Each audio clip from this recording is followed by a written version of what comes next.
আসসালামু আলাইকুম viewers, welcome to Tamanna's kitchen. চলে আসলাম নতুন আরও একটি রেসিপি নিয়ে। আমি আজকে আপনাদেরকে করে দেখাবো খুবই মজাদার একটি নাস্তার রেসিপি বা পিঠাও বলতে পারেন। এটি আপনি খুবই সহজভাবে আপনারা বাসায় বানিয়ে নিতে পারবেন।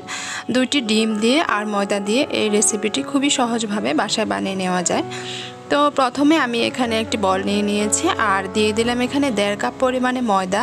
আপনারা চাইলে আটাও ব্যবহার করতে পারেন। আর 2 টেবিল চামচ দিয়ে দিলাম গুঁড়ো দুধ। তারপরে এখানে 1/4 কাপ পরিমাণে দিয়ে দিলাম চিনি আর দিয়ে দিচ্ছি 2টো ডিম। আপনারা চিনির পরিমাণটা বাড়িয়ে কমিয়ে দিতে পারেন। তারপরে আমি পরিমাণ মতো একটু লবণ দিয়ে দিলাম। তারপরে এটাকে খুব ভালোভাবে মাখিয়ে নিতে হবে। আর ভিডিওটি দেখার আগে অবশ্যই ভিডিওতে একটি লাইক দিয়ে ভিডিওটি দেখা শুরু করবেন। তারপরে এখানে 1 টেবিল চামচ পরিমাণে সাদা তেল দিয়ে দিয়েছি। আপনারা তেলের পরিবর্তে ঘি কিংবা বাটার দিতে পারেন। তারপরে এটাকে খুব ভালোভাবে হাতের সাহায্যে ময়ান দিয়ে নিতে হবে। আর আমার রেসিপিগুলো যদি ভালো লেগে থাকে তাহলে অবশ্যই আমার চ্যানেলের সাথে থাকবেন। তারপরে এটাকে এভাবে মাখিয়ে ঢাকনা দিয়ে ঢেকে আমি আধা ঘন্টার জন্য রেস্টে রেখে দিব। তো ফিরে আসলাম আধা ঘন্টা পর। দেখতে পাচ্ছেন আমার ডোটা খুব সুন্দর রেডি হয়ে আছে। আর এখান থেকে আমি অর্ধেকটা পরিমাণ নিয়ে নিলাম। নিয়ে এটাকে দেখতে পাচ্ছেন একটা বেলার সাহায্যে খুব ভালোভাবে বেলে নিচ্ছি।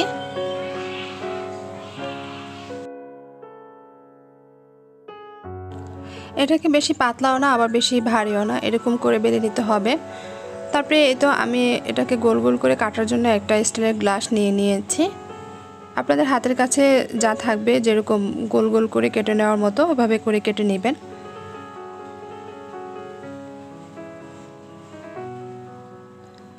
তো দেখতে পাচ্ছেন আমি গোল গোল করে কেটে নিয়েছি। তারপরে তারপরে মাঝখান থেকে আমি একটা নাইফের সাহায্যে মাঝখান থেকে এভাবে করে কেটে নিচ্ছি।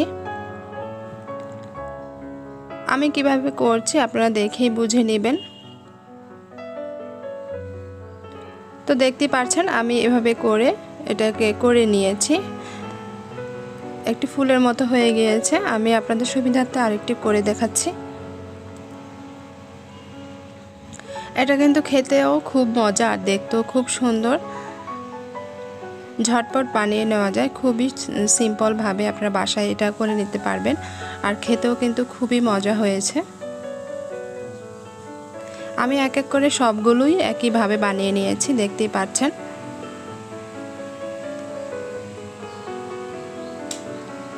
তারপরে এগুলোকে আমি ডুবো তেলে ভেজে নেব।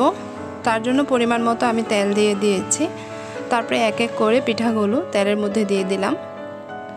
আর তেলটা যখন হালকা গরম হবে তারপরেই কিন্তু পিঠাগুলো দিতে হবে। তেলগুলো যখন ঠান্ডা অবস্থায় দেওয়া যাবে না, তাহলে কিন্তু পিঠাগুলো সুন্দর হবে না। আর দেখতেই পাচ্ছেন দেওয়ার সাথে সাথে কি সুন্দর পিঠাগুলো একদম ফুলে উঠেছে।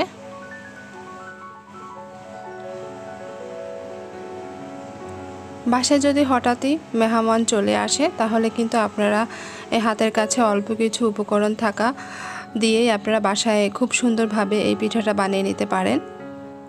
তো দেখতে পাচ্ছেন আমি এগুলোকে হালকা ব্রাউন কালার করে ভেজে নিয়েছি। তো তৈরি হয়ে গেল আমার ঝটপট মজাদার এই নাস্তার রেসিপি। এটা কিন্তু খেতে খুবই মজা। আমি একটা আপনাদেরকে ভেঙে দেখাচ্ছি। তাহলে আজকে এ পর্যন্ত বিদায় নিচ্ছি। আবারও হাজির হব নতুন কোনো এক রেসিপি নিয়ে। আল্লাহ হাফেজ।